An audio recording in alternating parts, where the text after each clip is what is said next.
It's been 3 years since I picked up a $200 GoPro and started filming with 2 friends. No sponsors, no lights, just a dream. We chased bracelets, battled variants, and left pieces of ourselves at the WSOP. Now the dream is bigger. I've joined 6 of the most passionate people I know. Each one with everything to gain and just as much to lose. Because this is what it takes to chase something bigger than yourself. But what happens when the dream fights back?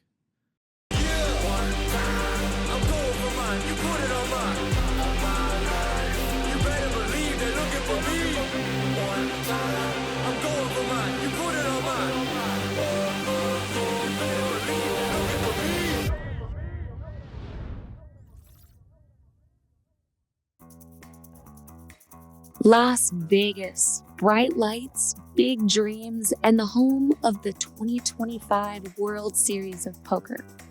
4 members of our crew are making their way here for the summer, but our story starts with Craig Savage trying to overcome a summer that nearly broke him. I am Craig Savage. I am 53 years old and I live in Dallas, Texas. My full-time profession for the last 31 years is a classroom teacher. I teach psychology, an advanced biology class, and a psychology of leadership course. What I love about the game of poker is that I'm not going to solve it. If it were a game that I could master, where I could get to the last level and be, oh, you won the game, I don't think it would be nearly as compelling. 3 days till we leave for Vegas, and I'm a little anxious. Mostly I'm anxious because last year went so poorly. I mean, you start off playing well and you just feel like, oh, I'm just getting unlucky. And then a few days go by and you think, am I getting unlucky or am I just playing badly? And then a few more days go by and you think, I'm never gonna win another hand of poker. Craig definitely was frustrated last summer. He has this moments of lack of confidence that it's just like, are you serious? And the frustration was getting so bad that I even thought a couple of times, just don't play, just skip it. Then you have to play through. You have to play through the pain. You have to play through the downswings. And I came back from Vegas last year, and I was pretty beat up about it. But if I had to change one thing about Craig's game, it would be to not be so hard on himself, because every one of these times we make an error, it's an opportunity to learn, and it's part of the process. Last year I got out there and I don't think I was ready. But this year, I'm ready.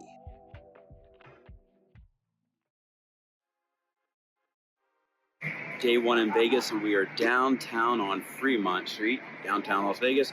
And today we're playing at, there he is, the Golden Nugget. Craig's an easy guy to cheer for because he's a guy that absolutely loves the game. I tell Craig all the time that I think he's the top 1% in our local rooms.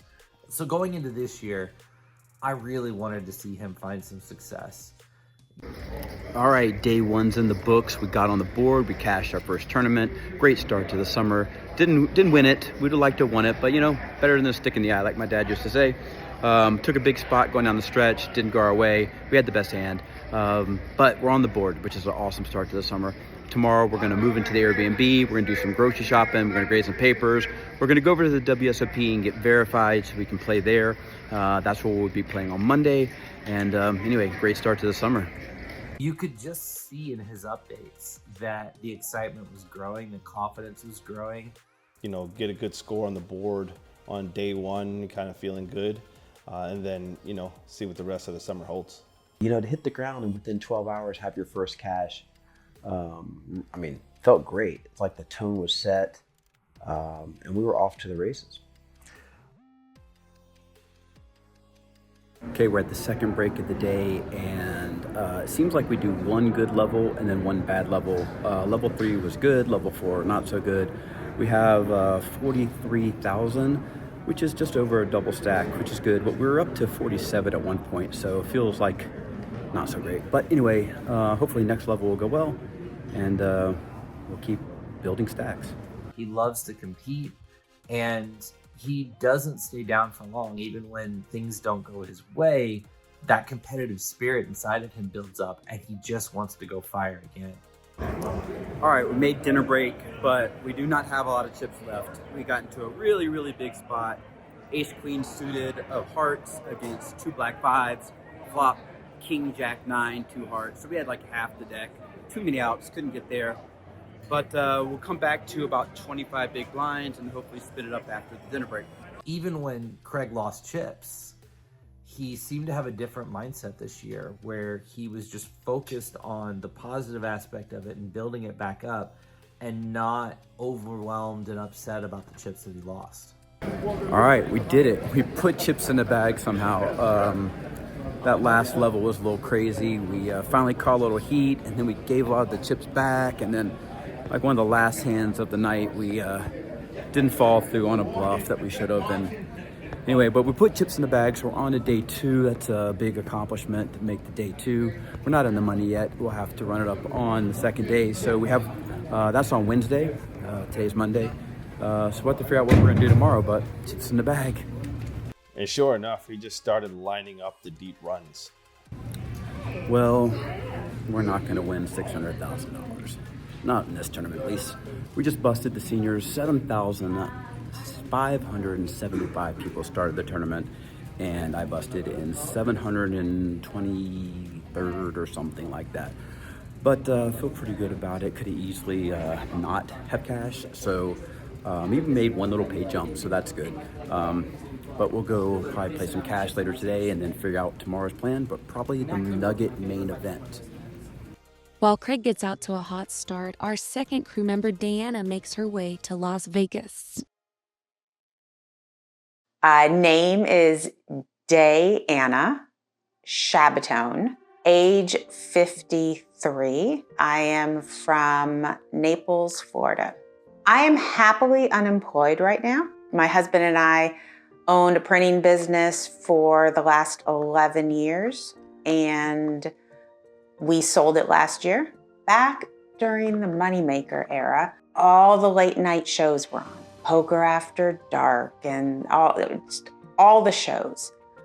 I would put the kids to bed, watch all the late night shows. And then, of course, what was on the advertisement during those shows? It was Full Tilt Poker. And so I was an at-home mom at this point, and my budget was 0, my poker budget. But based on only what I had learned by watching these shows, I jumped onto Full Tilt. I started playing free rolls, and I was able to build and build and build until I had a nice bankroll. You know, here's somebody who didn't come up through some high-profile coaching relationship or an expensive training site. She literally taught herself the game. She's probably one of the best players at reading people when it's live and just knowing how to exploit those type of live reads that she picks up that a lot of people don't observe or pick up. The week before I headed out to WSOP, I jumped into my local poker room. I jumped into one of their nightlies and I shipped it for like $4,500. I definitely was feeling very good going into the summer. And my plan was I gave myself a $10,000 bankroll. So I put together this $10,000 spreadsheet, wanted to give myself some flexibility. You never know when you're going to be in a day 2 or a day 3. So I kind of had my first choices, my backups, and I was really excited going to this summer. I was really excited that Craig and Mikha and Brett were planning on coming out. Since Jay abandoned me this summer, I was super excited for Day to come out. Just to have a teammate with me in Vegas, it makes the biggest difference. So I was excited for the social part, but for me, it always comes down to the financial part. As I go into retirement, I want to travel and play poker, and I can't justify that if I'm not profitable. So coming out of the end of my trip with a profit is really important to me. Hey guys, I'm in Vegas. I figured I would do a little update and a little segment I'm calling Keeping It Real with Day. Damn, this game can be so freaking brutal. I just busted out of Millie Maker and I'm like ready to flip a table over, to be completely honest. Watching Day struggle in Las Vegas was tough. It was tough because I could sympathize. I knew exactly what she was going through because I had gone through it the summer before. I'm 0 for 5 out here, and I keep getting knocked out in brutal fashion. And I keep having my ace king, get beaten by ace jack and shit like that. And I'm losing my 80-20s.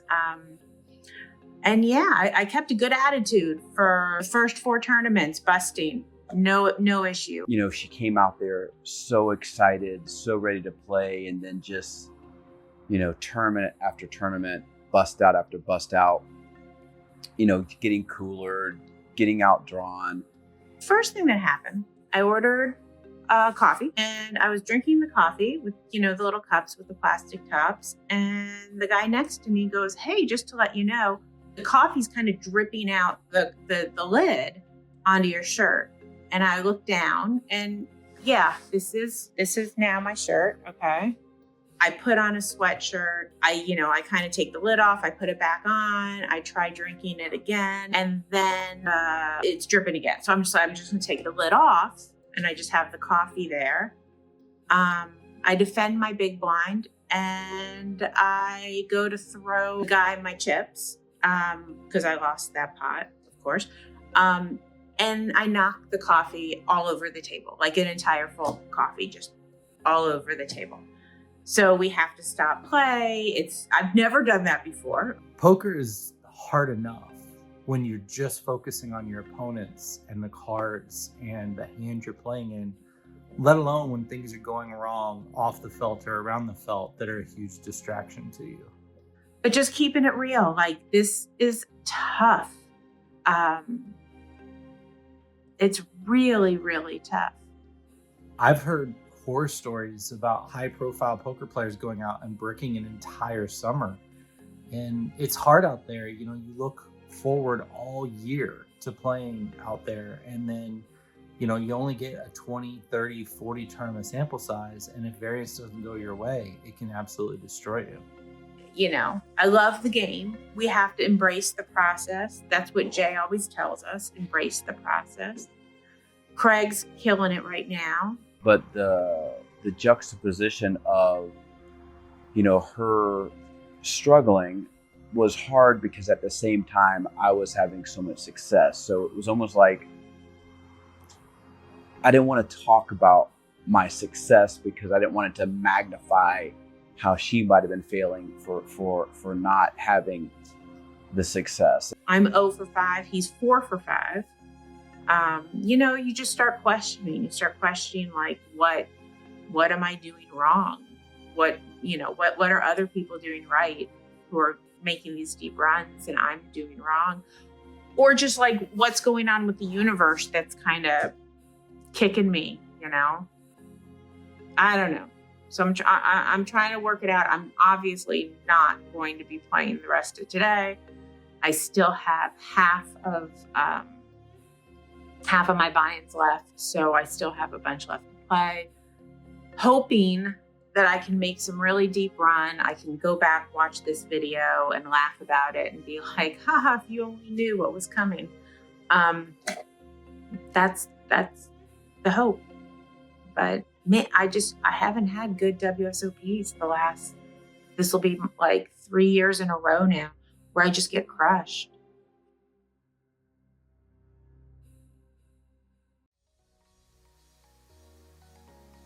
The global party came at a perfect time in my trip, like right in the middle, nice break in the stress to just have one day and one relaxing night to play cards for fun and meet people, have a few drinks, have a few eats, and play cards. It was great. Okay, after a day of grading and rest and getting things organized, we're here at the Poker Go Studios for the Global Poker event. We're gonna have a little poker tournament, a little festivities. Looks like it's gonna be a lot of fun, and we're excited to be here. This was my second year attending. I had a blast last year too, and was really looking forward to going back again this year. They really go all out. It's like catered food and an open bar. And this year was my first year getting to go with a teammate, with Chase the Dream teammate. We are here for the Global Poker Las Vegas celebration, which is basically just like a big party and a tournament with lots of free prizes. And it's a lot of fun. Free food, free drinks. Meeting a bunch of people who you only know by their screen names. Yes. I'm not meeting people. Jay's meeting people. I'm too shy. Craig and I met up there and we had a really great time. I had Norman Chad at my table, which was so much fun. He is somebody that I looked up to, and, watching all of the main events back in the early 2000s on ESPN and then CBS Sports, Norman and Lon, and that was kind of classic. So getting to play with him was a lot of fun. The party was really great. It was fun hanging out with Craig. We had a really good time, and I can't wait to do it next year.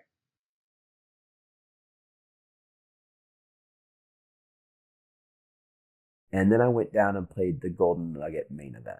And this is one of the events that I had marked on my schedule, I prioritized, just because I felt like it was going to be a field where I had a reasonable chance of winning.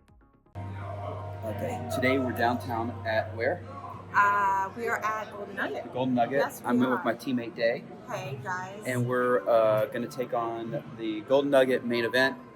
And I'm going to come in first and Day's going to come in second. Ha ha ha ha. And by the way, Craig made me get here like 40 minutes early because that's what Craig does. And so now, you're at an advantage because I didn't get enough sleep. Early is on time. Early is on time. All right, let's get it. I think it's really hard to say I'm going to win this tournament. There's too many variables. There are other good players, lots of other good players. There's too many landmines you have to avoid. But I felt this is a tournament that stacks up for me to be one that I can make a deep run in. All right, so we busted the first bullet. We did rebuy into the Nugget main, and we made dinner break. So we have a good chip stack on the second bullet. We got really fortunate. I fired, I busted. And I had scheduled 2 bullets. There was another day one the next day. My plan was to just go rest and fire it the next day. But I got on the text thread and I texted Jay, and of course Jay's like, fire again, fire right now. You budgeted 2 bullets for this tournament. It's still early enough. You'll have plenty of chips. Just get back in there. I sat down, and the very first hand I played, on my second bullet, I got all in 3 ways, and I thought I was in good shape because on a ace 8-6 board, I flopped a set of 6s. I was up against ace king, but my other opponent had pocket 8s, so we were very far behind. All we needed was a 6 for quads, and I asked for it. I asked the dealer to put 6 on the turn, and 6 on the turn. All right, we're at the 4th break of the night, and now it's really getting down to nitty gritty. There are about 6 tables left. I think we're going to bag with about 3 tables left. My chip stack is fairly healthy. We took a little hit last level, but we're doing well, and now would be like the best time in the world to just get smashed by the deck as we head into the very last part of the night. I don't know how late it's going to go. It might go pretty late, but I'm hanging in there. He really learned how to keep chips in front of him and to survive and endure, and the amount of patience you need in the late stages of tournaments.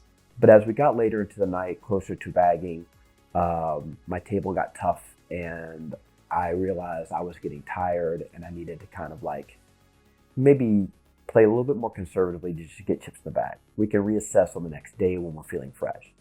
So we did have to make some tough laydowns coming down the stretch that night to put chips in the bag. All right, well, we did it. We put chips in the bag. We're in the money and on to day 2 of the Golden Nugget main event. Put 224,000 chips in the bag.